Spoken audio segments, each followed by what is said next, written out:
DJ Event Planner will change the way you manage and run your business. Streamline all of your procedures and software into one easy-to-manage system. DJ Event Planner, the ultimate online planning tool.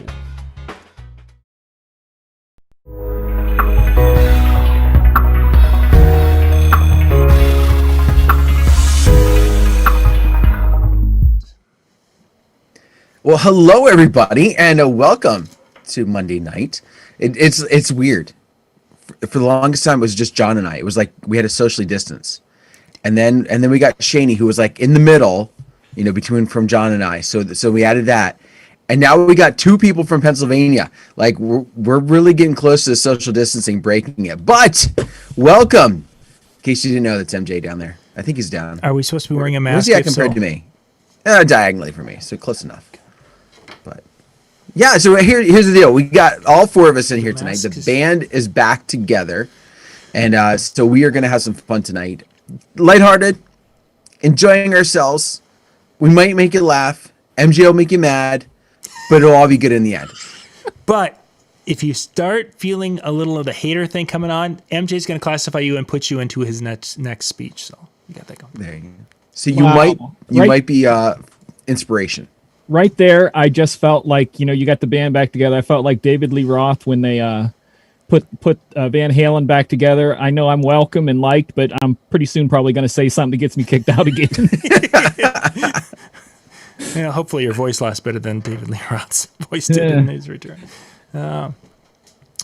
So tonight, in the title of our video, we were talking about looking into the Magic 8 Ball. And typically a Magic 8 Ball, you have a life question in which you wanted to ask. And that life question could be something about, does she like me? Ask again later.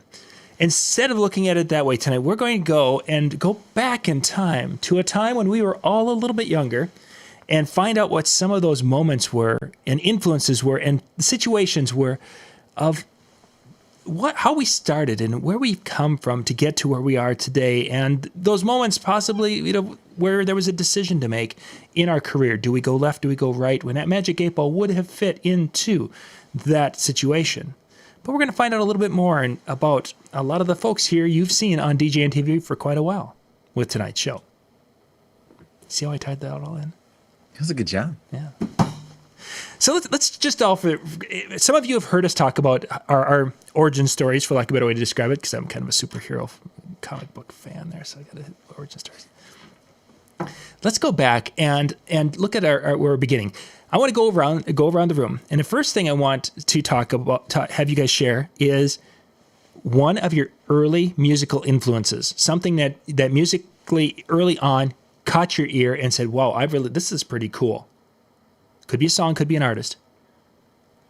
Something that one of your earliest memories of a song that just clicked with you or an artist that just clicked with you. Okay, everybody have something.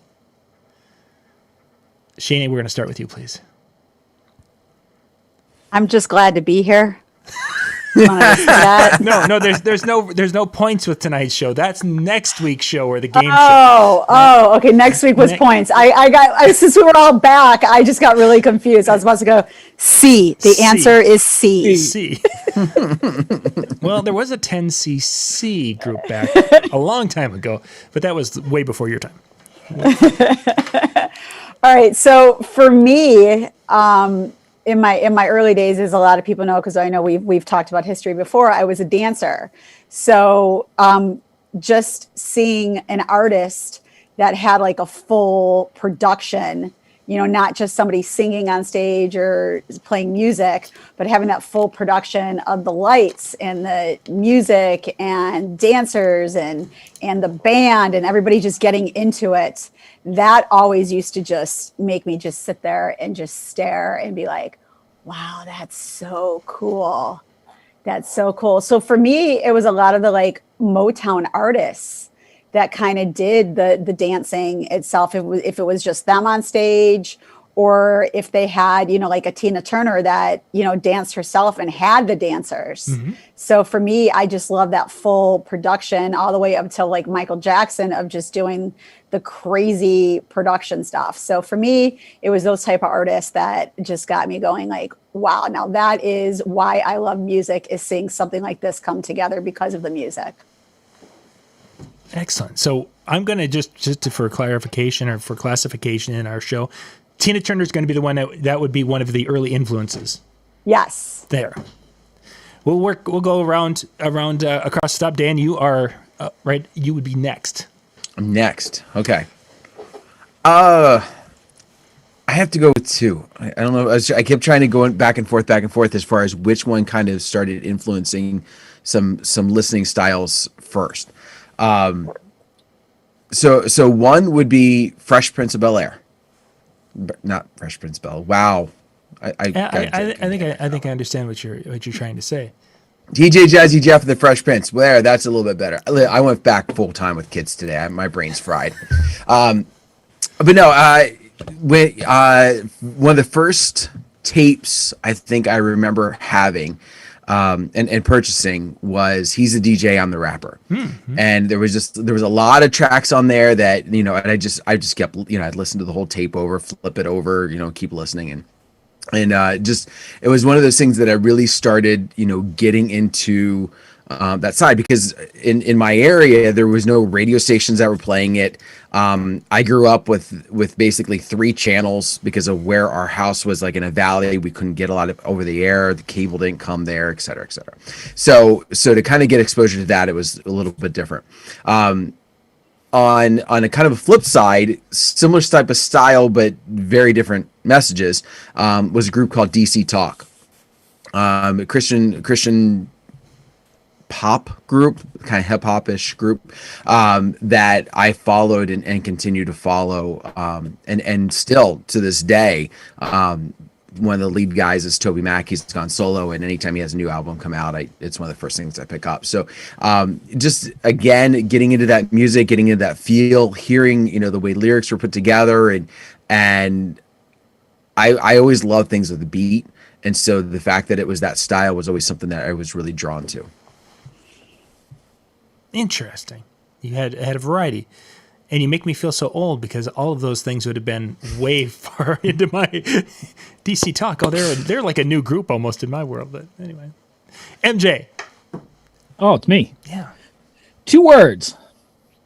Boogie Nights. Yeah, good night. So I'm wondering how many of y'all thought of the movie first. That's what I was trying to wait. That's why I did that. When somebody asked me that kind of same question a long time ago, and I remember when I was like super young, and I don't know if anybody's grandmother also had one of those giant pieces of furniture in the living room that was like a record player, and maybe had a cassette and a radio in it, but it was like the size of a table.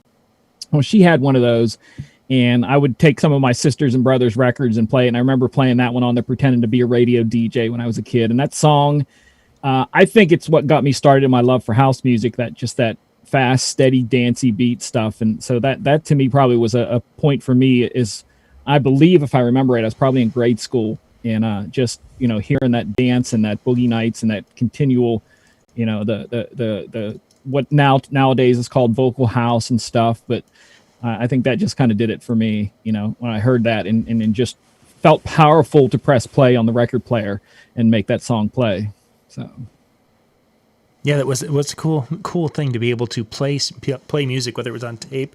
Tape was actually cooler than record, because record I was never good enough to drop the needle at the proper time. But when it was tape and I could go, and it's like, oh yeah, push play and it's there. That was cool. That was a cool CD. But for myself, probably one of my earliest influences where I really just, the appreciation for music really kind of started was my father was a big Beatles fan. And the album that I liked the most was the Sgt. Pepper's, because the Sgt. Pepper's Lonely Hearts Club Band kind of had this carnival feel. And it kind of helped take you away to this crazy carnival type production show, more than just hearing a song. They were kind of somewhat, there was a flow a little bit, maybe you had a feel that you were watching something bigger than just a band playing. And it was that feel of the album cover as you're looking at that, and all the different faces and different things.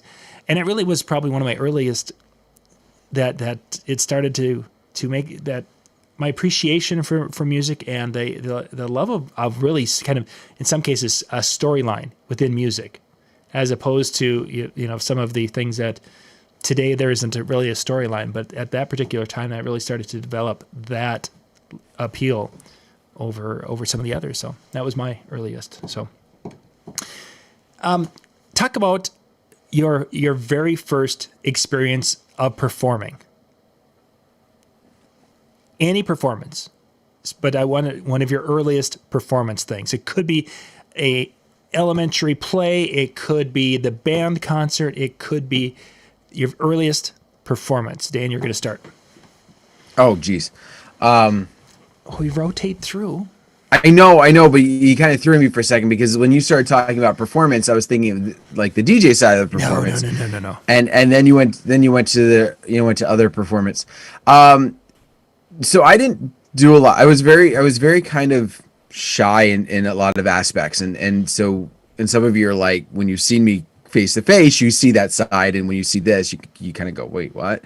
But with that being said, probably one of the earliest things I can remember is growing up. Our church would always do plays of some sort, like youth plays, especially around the holidays. And so I still remember, and I think part of that's because there was always pictures I would see of a couple of those performances, if you will, being in front of the congregation and doing those. And then I was in the band, and so those were some of the next things. So when I got to 4th grade and was playing drums, I can remember the band concerts. Okay. Keep that in mind. We'll come back. There's a follow-up question coming forward. MJ, I'm going to go to you next. I had to really think about this, and this almost ties into the same thing I said before, but I spent a lot of time as a camp counselor growing up, like even middle school. I was, being a counselor to grade school kids and stuff like that. And me and a couple of the other guys, we would do this morning wake-up show every morning, and it was like a radio show with silly songs and skits and stuff that, they had a half hour to get up in the morning, get dressed before they had to be up the flagpole. And we all kind of did our radio show there where we were playing music and talks and back and forth and jokes and all kinds of stuff like that. So I think that was probably for me, it was over the air, even if just like 8 cabins, that was probably the beginning for me, I would say. And that was junior high, you said? Somewhere around there. 'Cause I did 17 years of summer camp volunteering. Oh my. And that's probably why I'm not a big fan of wanting children of my own. I was responsible for too many for so long, and it was right at that Ritalin age too, some of them, and I kind of got me a little twisted. But it was I'm trying to think the year that I went for my first counselor's training camp. It was out on the other side of the state. Chambersburg is where it was at. I went out there for 2 weeks and got trained and did everything. I'm pretty sure that I was probably maybe 8th grade, 9th grade at the most. Somewhere around there. So excellent. Okay. I was like Dan. I was very shy. I didn't get into anything. Like I tried to avoid human beings, much like I do now. Yeah, I was going to say that seems to have carried. But back then, it was I didn't have the skills that I could turn on when I need to. I was a farm boy, so we didn't get a chance to do a lot. I think it's probably why I did the summer camp so long, because it was a chance to get off the farm for a couple of weeks and go somewhere. Oh yeah, for sure. Yeah, it's for those especially field time. Yeah. Well, for those who live in a city or even a town where there's people next door to you, when you're out on a farm, there's no one around, and especially no one your age. So going to camp was like, hoo-hoo, there are other kids my age. And they don't have to throw bales. We had to go a half a mile just for our mailbox. That's how far out we lived. Yeah. I feel like I have to go a half a mile to, commute from house to office, Yeah, That's a long commute. in the cold, uphill both Ways, snow up to my nose. Yeah. Shani, what was one of your earliest performances? Nutcracker. And- As a little kid, as a Ballet, little, a little ballet tutu. No, actually no, because back then all the little kids were the tin soldiers. You weren't in the tutus till you were teenage and higher. So all the young kids are all the little tin soldiers with the hats and the little red dots on our cheeks, and dressed exactly like if anybody's ever seen the Nutcracker on TV or seen it in person.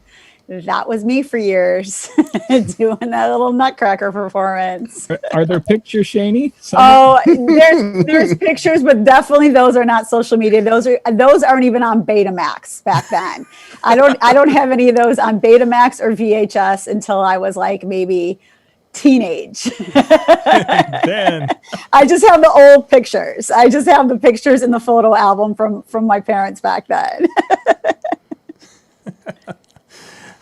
So my earliest performance in front of an audience would have been this third grade. I think we did Stone Soup, the play Stone Soup, and I had like 2 lines in the play, and this will be the second part of the question, the follow up question. So that was my first one. The follow up to it is, was there any kind of feedback from that first performance that made people say, wow, you're really good at this, or there was something in that for that early time that made you think that you had a future being in front of a crowd, performing or doing something in front of a crowd? Dan? No. Not a bit. MJ, how about you? Even as a young person, before my voice changed, had lots of people compliment me on my voice. So you had a chance. Yeah, there was, again, with the summer camp stuff, one of the people did this thing that they said, we put the girls in an area and the guys in an area, and you go and pick out and make the perfect, person for you, and all the, you picked, the hair, the lips, all this stuff. And when the girls got to voice, they said me. And that kind of freaked me out a little bit. They said, we want to voice, because I would always do these impersonations and stuff. So oh, nice. You were entertaining. The voice was always there. Yeah. Excellent. Shani, what was your yeah, I mean, that's how I stuck with dancing and how I progressed with going into it full term and doing it and, getting a degree in it in college and everything. So I guess it did work out for me. I guess I was one of those few in the performing arts that actually stuck with it all through my childhood into high school, into everything, and did it in college and then as a career. So I'm going to say yes to that. And I think I was okay. I mean, I got jobs afterwards too when I graduated, so I think I was okay at it. You survived as a child star. Exactly. Right. Now, here right. you are. I'm such a child star from going from the Nutcracker to here now. we are To today. Ferris Bueller's Day Off. Come on. Right.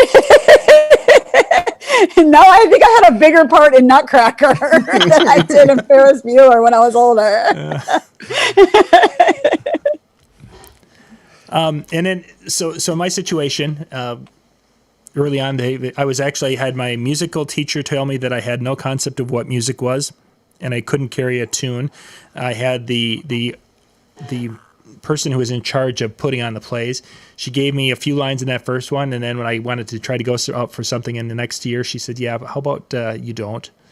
So it was basically one of those things that in those elementary years, they were like, "Yeah, you just are going to be the person behind the scenes, painting the walls or something is where you're going." Oh, you were a tech. I was a tech. Yes.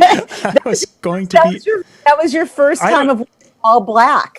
Yeah, that's where it came from. So that was my first experience of performing and being in front of a crowd and being basically told. It's like, how can you screw up 2 lines? I didn't screw up 2 lines. I delivered my lines, and actually, my grandma said I was great. Okay. So next, who was one of the, you don't need, names aren't important, but basically the person who saw you at a point in time and basically was a big encouragement to you. Kind of explain that person and how they encouraged you to take in more entertainment. So it could be later in our lives, but there was a person who basically said, "Hey, you've got something, and maybe you should look at doing this." in the entertainment side of things. And MJ, you're going to be the first one to start on this one. Wow. That would have been last week when somebody. No, I'm kidding.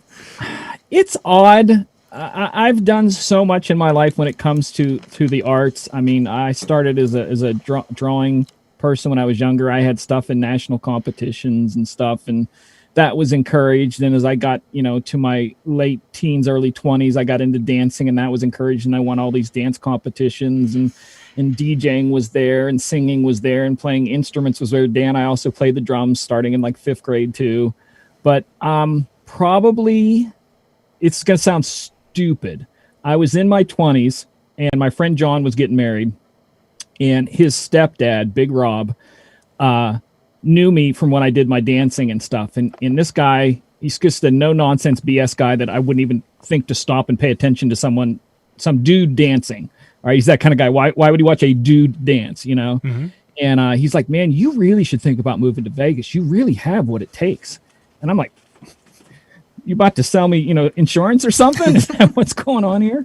And when he said that, it kind of made me look differently at it and look at that I was more than just a person doing stuff because I love doing it. That mm-hmm. It was a little bit more than just for me and for the creative side of expressing myself, that it could be more.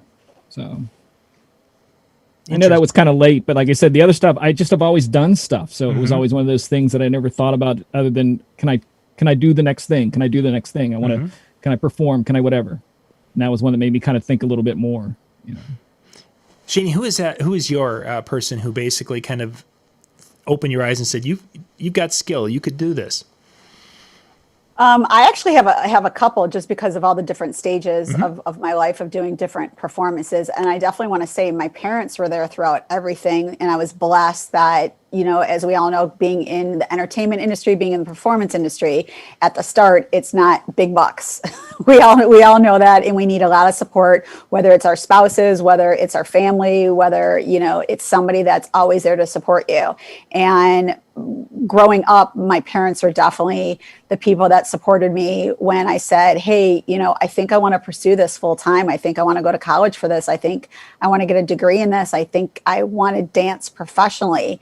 And, for somebody to say, we have your back, and not be like, I really think maybe you should go in that business degree. Sure. I really think maybe you should take, other than the classes that your standard have to take. I really think, so they definitely supported me from my dance career. And, even before like my dad passed away, he definitely was like that dad dancer mom that was among the moms that was like in the front cheering me on, like always there, always made time no matter how busy he was, because he was always busy, always traveling. But if I had a show, he was there. And he even was like, you know what, you have talent. I was like, you're my dad, and it's the cute baby, you're my dad, you have to say that. But I know because of my dad's background and being an OG, he definitely, and being a Marine, he definitely would say what he wants to say, definitely said things that made me cry, definitely. So coming from my dad, I know he would never sugarcoat stuff. And if he thought I had the talent, and he thought that, to put the money into my college, and if I wanted to do it, he would back me up. Then I really thought like, okay, this is legit. If my dad is not saying like, I'm going to give you some of the books in my office for your business degree. And he said that, then, and then especially having family that backs you really, really helps you out mm-hmm. in your career, for especially performing arts and entertainment and stuff like that. So as far as like that dance career, I definitely had that. In college, this is a really weird mentor, but because of my whole dancing, and after my dad passed away, and I was going for the sports medicine and the dance degree at the same time, the athletic trainer at my college became a mentor to me when I was getting dancing gigs that I could have left college and got the gig mm-hmm. and walked away without a college degree. So he definitely was a mentor in that way for me, of putting things in perspective when I just had like the blinders on, like I could perform. I could have the lights on me. I could have my name in shining lights, you know. And he's like, yeah, you need an education. like, you know, and I'm like, no, but you never know when you could dance again, you know? So I definitely had him being that person for me. And then when I kind of transitioned into, I know this is a long story, but then when I transitioned into like kind of like dancing to DJing, there was an incredible, who I'm still friends with, but the DJ who was, when I was a dancer on tour with Biggie and Junior Mafia, he kind of was the one that actually said to me, you would make a great DJ. And I was like, like wick, wick, wicky, wick, wick, wick. Like I was like that. Like he was like, you would make, like, you know, music, you know, this, you watch us all the time. You're like up on your stuff. You are always, you know, in the booth with us. Like you would make it. So he's the one that actually pushed me and got me into DJing. So I have to say, I'm very blessed that when I transitioned into all my work jobs of entertainment industry, that being in such a hard profession, having some incredible mentors that were there for me, no matter if I turned around and said, I'm done, like that's it for me, or if I said, you know what, I want to do this, I want to move here, I want to do this, I want to audition for this, go, we got your back. So I'm very blessed to say that I had some great people growing up. Yeah, for sure. For sure. Dan. Oh, I thought you were going to do this. Okay. So no, I'm just kidding. For me, first off, I do want to say, you know, I had some great support from my mom and from my dad. And when I was in high school, I decided that I heard some weird, you know, ad on the radio station. They were looking for help from teenagers and to do their on location broadcasts. And my mom was like, yeah, let's go check it out. I'll go with you and make sure they're on the up and everything else. And that really is kind of what started my career towards kind of what it is now. But because I started in radio, it was a different setup. There's one gentleman who I'm still really good friends with. His name's Tom Scott, and he was the guy who you know, kind of came alongside as we're doing different things and our boss at the time was like, listen, if anybody knows anybody that's looking for, you know, some part-time work on the weekends, we've got some openings for kind of that skeleton crew and you know, send them my way. Well, like that was posted on a board, like in writing. Got, you know, the guts up, and I walked into his office and I said, I want to do it. I want to learn. And he said, all right, go to the studio. And Tom was the one that was in the studio at the time. And he showed me all the ropes and showed me what buttons to push and everything else. And kind of gave me my training. And then we kind of always kept in contact. And when I came back to the area, came back to here after getting a degree in radio and still kind of struggling at making a go of it, he really went out on a limb for me here. He was the program director at a different station that was local by this time. And he said, you know, come in, we'll get some part-time stuff for you going. In the meantime, I don't have anything for you. And then something full-time. And he put me in and basically stuck his neck out because they gave me a trial and the bosses above him said, we don't want him. And he said, no, this is the guy that needs to be in there. Give him a shot, give him a couple more days. And like the next day he came back and he's like, you got it. And so he's always been the one that's kind of really been in my corner when it came to that. And even, you know, it was hard because when I said, listen, I'm going to get out of radio, he was the one I went to. He was still my boss at that time. And I said, listen, if we had a different opening or a different time slot, we may have a different conversation. But I said, you know, it's time for me to step away. And we've still kept in great contact and he's always been in my corner. And so that was probably the big one that pushed me in that aspect and within radio. And it's been kind of interesting too, because, you know, I'm with Shani, there's been so many different levels of my career and so many different paths that have come along that, you know, that's been the one that from radio, but I'm going to give it, you know, this, I don't want to get sappy for you guys for a moment, but it's been a lot of the three of you that have really pushed me when it's come to this type of stuff, because I know. But you know, I've often wondered, you know, when I got into this, however, I mean, it was that Sunday night or Monday night down in Atlantic City when I first met MJ and John, and we did, you know, we came on and did this, and then it progressed to what we're doing now. But each of you have had an impact on developing me and pulling me along, because this is not a side of me that I ever would have thought of or considered. And Shani, a couple of different Atlantic cities are driving in. We've had that conversation of, where do I go next with this? What's my next thing? And you guys have come along and oh my gosh, all of our regulars have really supported it in times where you go, really, is this I'm a guy who does the events, like I know the events, and so when you come alongside and do something else, to have people support you like the three of you have, and our regulars that I just absolutely love, it means a lot. So Can we just end the show right now? Can we just end the show? I was gonna say, that's pretty much it. Make a seg.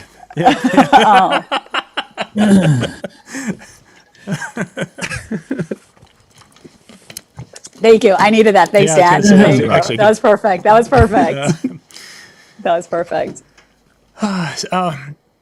So my situation I had in the late 90s, had been doing the DJ thing for almost about 10 years, and it was pretty much at that time playing music and not doing too terribly large amount of other things. It was playing music, make a few announcements. But I'd gotten into a string of events at a local venue where we were doing more emceeing. And this is getting towards the end of my teaching time. So I had a lot of experience in front of a classroom, presenting, talking in front of the kids. And that was starting to kind of drift over into my performances, directing traffic, keeping entertained. If I can keep freshmen entertained and 7th and 8th, 9th graders entertained, that means I'm going to be able to handle a wedding room. And now those skills were starting to come across. And I had a venue owner who pulled me aside after we were done, and we sat down, and he's like, "Here, have a beer." It's like, I want to chat for a little bit. Oh, okay, whatever. He's like, I see a lot of DJs. He goes, "I think that you've got something." And he goes, "You don't charge enough for what you do." This was the first time of really someone having a semi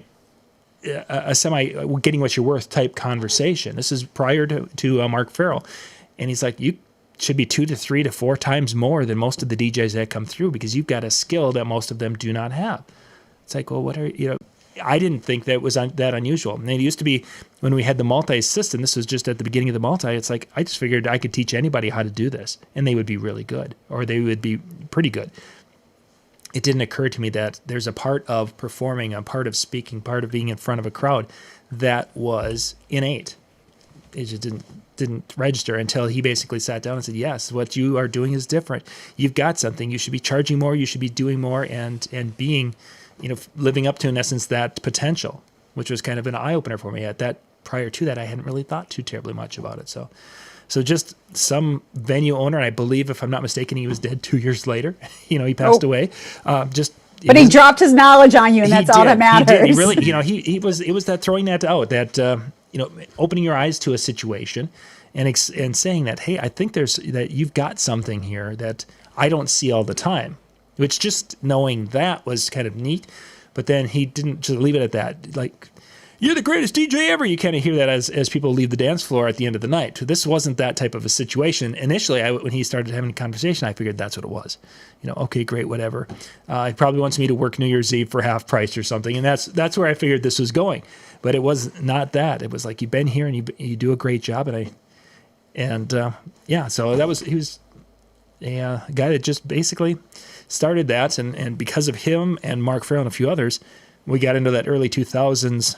And I look back at those contracts, and it was like $2,000 contracts for wedding, $2,500 and up to $3,000 in those early 2000s. And it's like, those wouldn't have happened without the influence of this guy to opening eyes that in this market he felt that was possible.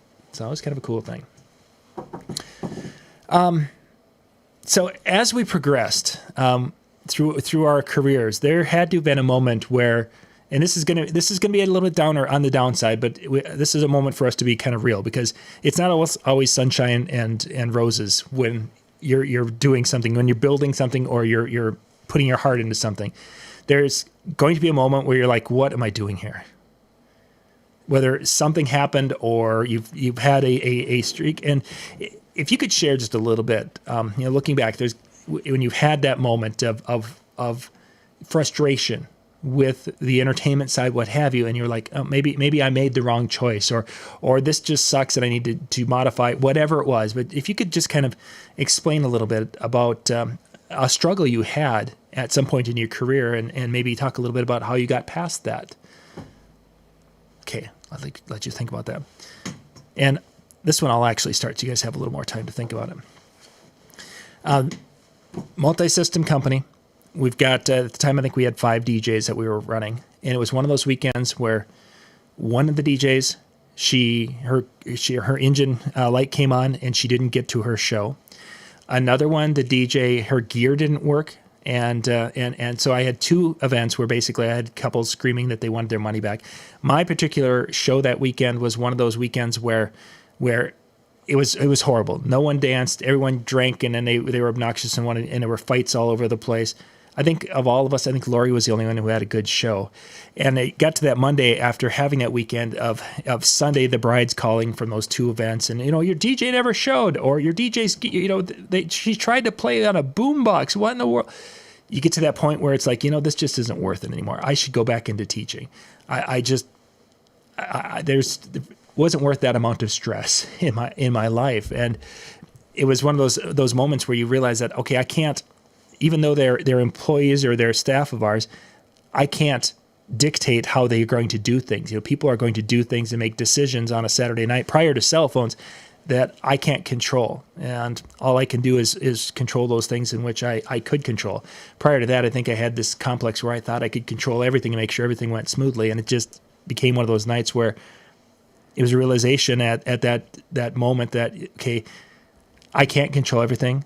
If we're going to move forward, I'm going to have to accept that fact and realize that there's going to be weekends like that everything's going to tank, and we may end up losing a lot of money.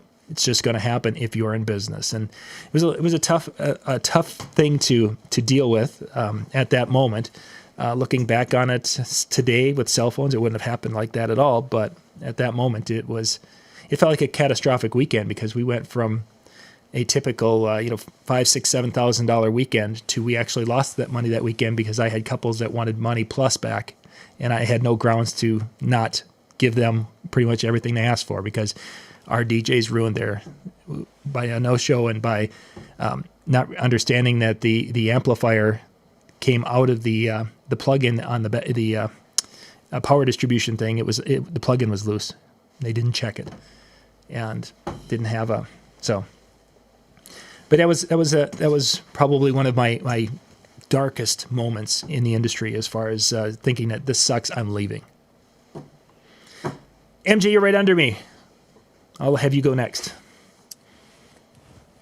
This is going to make people question everything about me. I'm going to work from now backwards. It's the best way I can explain it. Okay. A couple of years ago, I don't think it probably was one of these Monday night shows, and you told people in the chat if you could ask any person alive or dead in the entertainment business one question, what would you ask? And Howie picked me and said he wanted to ask, when did you know you wanted to be a DJ? And my answer was, I still don't know if I want to be a DJ. And I mean that, because I can honestly tell you it's got to be at least 3 times a decade in my life, minimum, that I had literal end dates to get out of the business. Like I'm done after this show. Mm-hmm. One of the most significant ones is when I was a vocal performer. I was performing at this big youth festival. And that night I had one more show after that and I was done. And that night a guy walked up to me and said, hey, did you ever consider having a booking agent? And I'm like, no, I'm actually getting out of the business. And he goes, well, here's my card. Give me a call next week. Maybe we can talk. And that's when I started, through him, getting all the national bookings and getting to travel all over the United States and stuff. And it's like things like that have constantly happened in my life. Prior to that, I was, doing the dancing. And then I'm like, well, I'm getting out of this dancing thing, because everybody was back, because I grew up, like in a small town, everybody's pressuring you to live the real, get a real job, yeah, and, all that kind of stuff. And it was a lot of pressure. Like, me dancing was like the most unheard of thing, period. Like, I really had to take some flack for doing that for a bazillion years. I've had so many people say to me, if you don't build something or fix something, you don't have a real job. Yep. And I got hammered by everybody close to me and far away continually. So probably every couple of years I wanted to get out of the business. And I am currently, for those, that follow me on my stuff, I'm currently working on a book, and it's about creativity, and it's about my realization that all those years when I thought I was chasing fame and fortune, what I was just looking for is the next opportunity to be creative and express myself. And I think that is the basis of what kept me going through all the crappy people, bad gigs, there's gigs I went to that, like, just like your person didn't have the right sound. I'd go there and they had a guitar amp, and that was they were supposed to supply sound, and it was a guitar amp. And I'm like, oh boy. So it's constant for me. I still don't know why I'm in this business. I have no idea why. And you hear me complain all the time, John. So I don't know what encouragement I can give to people, but find your niche, find what you like, find what makes you happy in this. And like, for me, it's about being creative. So I doubt I'll ever stop, just simply because I just want to continually be creative whatever way I can. So it's weird. I know. Shani, a time where you questioned your moving forward in the entertainment things. I'm going to keep it real every year. I mean, there's always events from beginning when I was just starting out and making those big mistakes to now when I'm a seasoned veteran dealing with a lot of issues.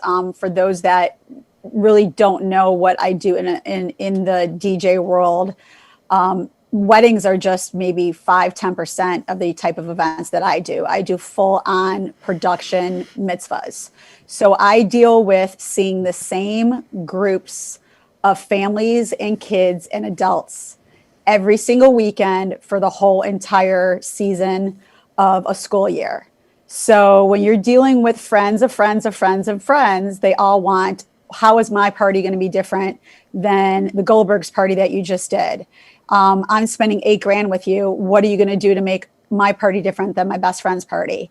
So we're always very stressed out trying to do that wow factor for them and trying to keep everybody happy, because some of these kids are going to 2-3 mitzvahs a day. They're either going to a day party, maybe 2 evening parties where they're leaving one early, going to a second one, or they're leaving mine, which means now I got to make sure I do some wow factors before those kids leave, because now so-and-so's best friends are leaving to go to somebody else's party.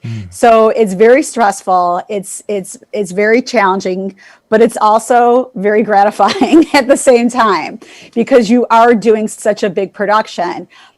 With how I still, even though I'm a DJ, I'm still an interactive MC. So when people book me personally, they're booking me as the MC, and then I have a DJ behind me, and I have my dancers and everybody else. So when I'm the MC, that's what I am. I'm on the dance floor, I'm the MC. So on my events, I've had to deal with a lot of, okay, hey guys, guess what? We saw these are the same kids that we've been seeing now for 4 months. These are the bad school kids that, and we have to keep them entertained.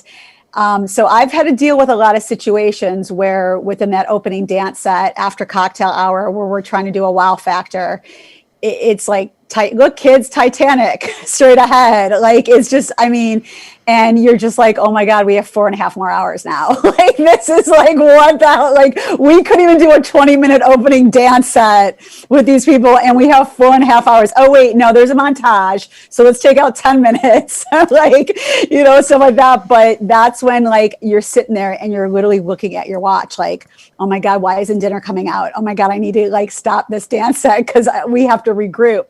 But sometimes it just gets so stressful where you just, at the end of the night, when everything's done, whether it was a great party or not, you just think to yourself, like, why am I putting myself through this?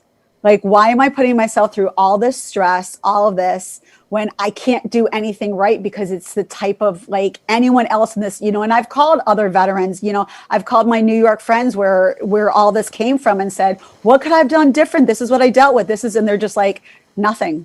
There's nothing you could have done different. You have to understand, these kids now have gone to 42 mitzvahs.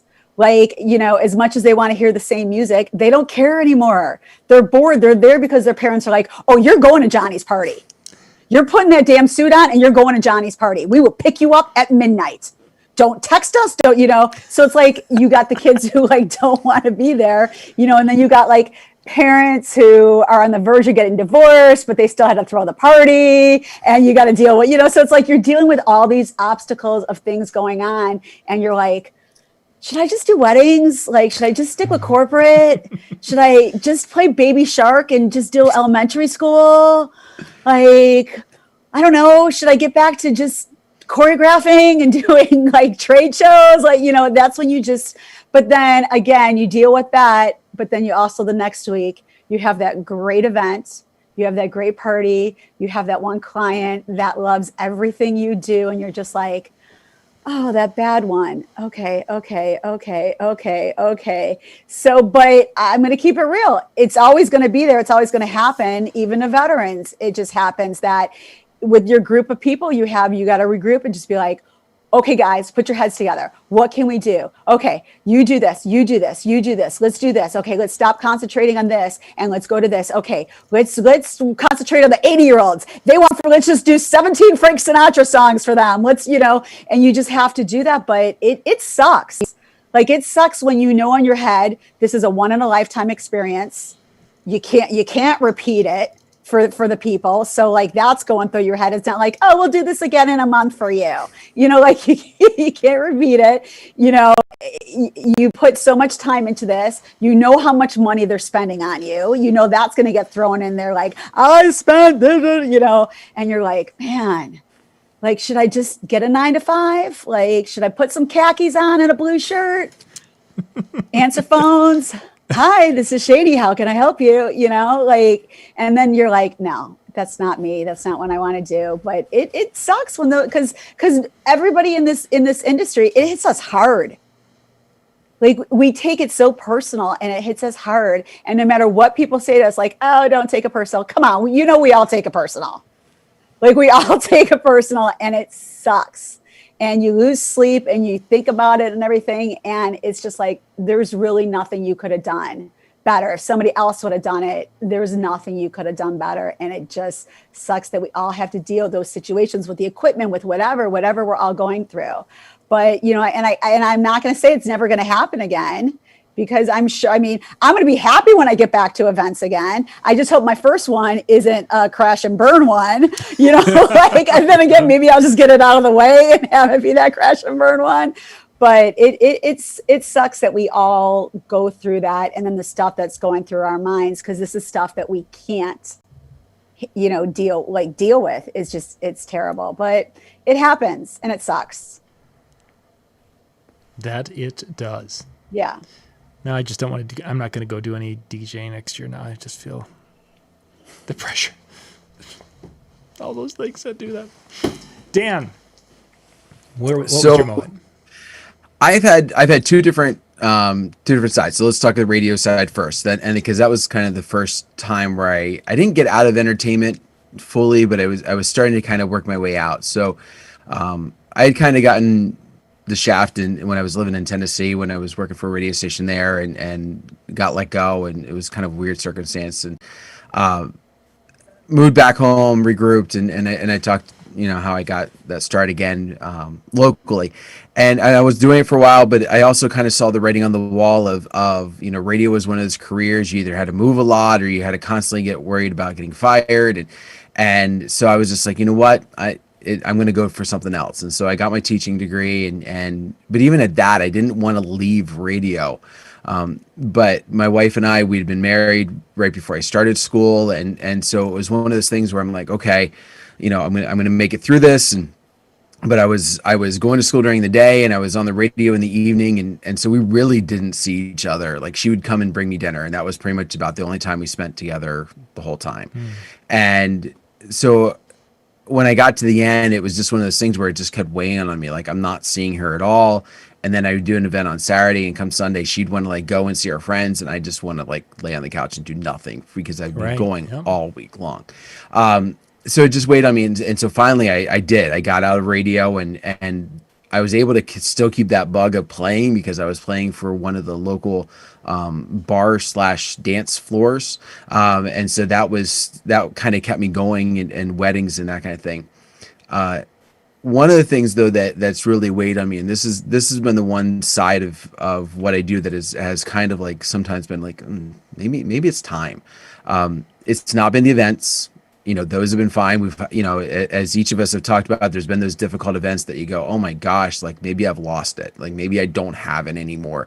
Or maybe, all those people were saying you're the best DJ ever, and they were just all lying to me, whatever. But we've all had those, but for me, it's been my boys and it's been my wife, and with me having the full-time job of the Monday, having the Monday to Friday teaching job that puts this on the side.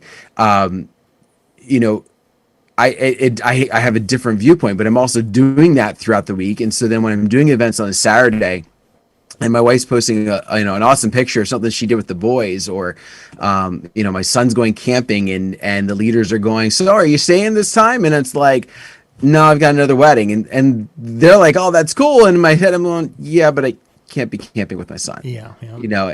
Those family moments are really what kind of pulls on me more than anything. What makes it nice, in a lot of aspects, and what's made it to where I can kind of weigh that and play with it a little bit is the fact that I do have my Monday through Fridays. In the evenings I'm spending time with my boys, and I have my Sundays, so I try to really limit only taking Saturday events so that I can use that extra time. But then also just recognizing that, I take the money that I get from these and I put it into a place. Like it comes into our account and it's spent on things to make the lives for us all better. So, if I was in a situation where I was before, where I was only seeing people on a Sunday, I think it'd be a completely different situation. But the fact that I have my evenings and, I'm able to put that money aside for my boys, it keeps me going and keeps me striving. And really, it's those events when you have those nights and you go, man, this was awesome. Like I lucked out. I didn't, I was so worried the way this season went, what season I did have a one. I had a couple where like things were like going like this, like all night long. And then they were going down, down, down because the couple wanted to go an hour longer than they really should have, And I'm like, man, I really don't want to have my last wedding be like that. I really don't want to have my last wedding of the year be like that. And I ended up with a high note on it. And I'm like, okay, that'll carry me through. That'll carry me through next year. I don't have a target date of when to get out. And so at some point, I think something's going to weigh on me to the point where I need to step away or really downgrade. But yeah. I'll stop there. That was good. Last one. This one's going to be just a quick little answer, and we'll wrap up because we're just about the end of our time. I'm asking the Magic 8 Ball right now at ask8ball.net. Will there be a DJ Expo in 2021? I asked the question, and it is. Hang on, I did click. My sources say no. We're asking again. My sources say no. We're going to ask one more time. So the next DJ Expo. Oh, he's a kung fu movie too now. Yeah, it is. Wow, this is pretty cool. This is good. What is one thing you're looking forward to at the next DJ Expo? You don't need to go into a ton of detail or anything, but just what's one thing you're looking forward to? Might be the first thing you do, but what are you looking forward to for the next DJ Expo? Let's go in reverse order. Dan, Shani, MJ, and then I'll wrap up. I'm hoping by the time that we had that next one, I can just give some hugs and some handshakes, seeing people some face to face and just enjoying that moment. That's what I'm looking forward to best, is seeing people face to face that I haven't been able to see now for a year and a half, other than computers and Facebook followings. And that's what I'm looking forward to most. Shani. If we're talking Atlantic City, the thing I'm most looking forward to is getting off that plane and texting Dan and saying, I'm here, get me, and knowing that when I get in that car, we're actually headed to a DJ Expo, that I get to hang with Dan and see everybody. So that is what I'm looking forward to, if it's that one, because I don't even care if I'm DJing for my sponsor. I don't care if I'm speaking. In fact, I probably don't even want to do any of those at the expo. I think I might just pay for this one on my own dime, and just go and just be fun Shani. I'm not that I'm not fun Shani like when I'm spinning for my sponsors, but I don't even think, I just want to all right, Dale, let's go. Yeah. And then just not even be on a schedule and just skip. You'll see me skipping. I will be skipping in hallways. I will be definitely skipping in hallways. Yeah. MJ. You sure you want to end on me? No, because I'll follow up behind you. Okay, then do you want the truth or do you want the good industry answer? What do you look exactly what he said? Yeah, I want the truth. Yeah. First truth came to my mind is I was so happy there was no expo this year. Mm-hmm. That's not what he asked you. That's what I'm twisting it forward. I hope I don't have to go. Well, you don't have to go if you don't want to. I think it's good for my business, but I don't enjoy it. So I go each year because I know it's good for my business. But we get to hang and have a meal and So you're not looking forward to anything if you go. It's all one giant stress ball for me. I get there, I do what I have to, I hold my breath, and when I'm done, I get back home and then take 2 or 3 weeks to recover from it. So it's very, very, very good for my career, but it's not good for me mentally or health-wise, mental health, physical health. Nothing about it is something I look forward to ever. So you're looking forward for your business. We'll leave it at it. Let's try to make it a little positive. It's extreme. Everything about that is extremely good for my business in so many ways. Yeah. So, I mean, I can't even begin to tell you, from networking to getting, like Shani says, DJing for the sponsors, which that was, to me, it's not something we necessarily make money off of, but it's probably one of the highest things in my entire DJ career is getting to spin for Denon on that floor. I just feel special. I feel like I'm all my work means something at that point. Sure. And we've all put a buttload of work in, like Shani said, we're so emotional about what we do. I literally think the first time I spun for Denon was probably one of the best days of my entire life. So for myself, of course, seeing friends goes without mention. To be able to, do hugs again and face to face will be awesome. But the part that I'm looking forward to the most, specifically DJ Expo Atlantic City, is going for a simple walk on the boardwalk with my wife. There's just something about walking on the boardwalk. Lori and I walking down there. It might be 10 o'clock or 11 o'clock at night, whatever. It doesn't matter. It's just walking down and seeing the sights and the smells and the seagulls doing their thing and trying to get run over by those little rickshaw carts, whatever they are. It's just those are some of the things that outside of the actual event itself, the walking in Vegas where we go and just go walk with the two of us, and especially in the winter time, when you can't do that in Minnesota. But that's something I'm looking forward to. Along with what I'll be skipping right by you. Yeah, exactly. You'll be skipping past and I'm at DJ Expo. and then we'll walk past the funnel cake, and there'll be Ben still gorging himself. It'll be great. We have to skip. Thanks, David. Well, Dan, that's it for tonight. Tomorrow night, Ben Stowe's going to be doing his gift guide for DJs. So for those of you out there watching, after tomorrow's show, you can share that link with your, kind of drop some hints. He's going to go and find some different gift ideas for DJs at different price points. So that should be kind of a neat little show for tomorrow night. And then the second show tomorrow night, Jay is going to be going and picking songs that he thinks that Brian and I would like if we were having our own little backyard party. So he's going to have some songs for John's backyard party, and he's going to have some Brian Red songs for Brian Red's backyard party. So we're going to see how the guy from Temecula can do. This could be very interesting. MJ, what do you got Wednesday night? You're on this week, right? Yeah. I don't know yet. Probably going to skip this week. Oh, come on. We did such a great job last week. Your guest was fabulous. He was. I so appreciated my guest last week. That was just an awesome guest. An awesome guest. Well, Wednesday nights, MJ does the music and mixing show. You guys can go catch out past episodes and such, and he does that one Wednesday at 10 o'clock Eastern. Yes. Excellent. Other than that, the real time zone. Yeah, the real time zone. So I think we're good. We are good, Dan. Take us home. Awesome. Well, thank you very much for taking some time to join the four of us, and hopefully you just laughed, because that's what we were all about tonight. We just wanted to be lighthearted, have some real moments with you, but also make you chuckle and enjoy your evening. So thank you very much. Next week, who knows if it'll be all four of us, or maybe we'll just have to bring in another person and make it 5. We just keep getting more and more people as we socially distance across the country. I don't know, but thank you very much. Have yourself a wonderful night. Goodbye. Good night, everybody. Bye.